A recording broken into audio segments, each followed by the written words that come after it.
და მოდით დღის აფიშაც გავიცნოთ 11 სექტემბრის ფარგლებში რა ღონისძიებებია დაგეგმილი, მიმოვიხილოთ მცირედი მათგანი. დავიწყოთ უმშვენიერესი ბათუმით, სადაც კომპოზიტორ ზვიად ბოლქვაძის საავტორო მუსიკის საღამო სახელწოდებით ჰოი და ნანა გაიმართება.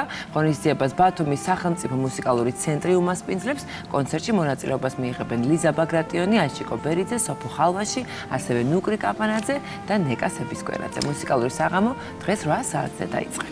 კი ბატონო, განვაგრძოთ მუსიკალურ სამყაროში მოგზაურობა და დაუბრუნდეთ დედაქალაქს. ჯაზის დაუწყარ საღამოს პირდება მსმენელს განუმეორებელი რეზო კიკნაძე კვინტეტთან ერთად.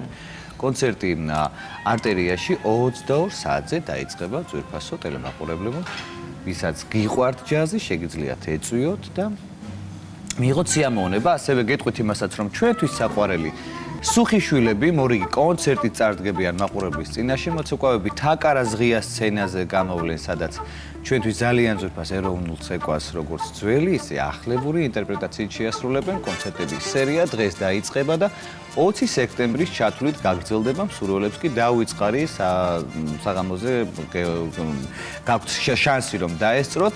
ეს ყველაფერი კი 9 საათზე იქნება. კოლგები თან იქონიეთ. ხო.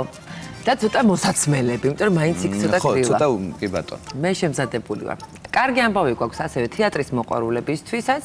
ჩემი გაზაფხულის შემოდგომა ამ სახელწოდების სპექტაკლი გათამაშდება დღეს რეზო გაბრიაძის თეატრში. მოქმედება ომის შემდგომ ქუთაისში ვითარდება, სადაც მთავარი გმირი დიდი გულის მქონე პატარა ჩიტია. წარმოდგენა რეზო გაბრიაძის ბავშვობის ქალაქის მოგონებებსა და ოცნებებს უკავშირდება.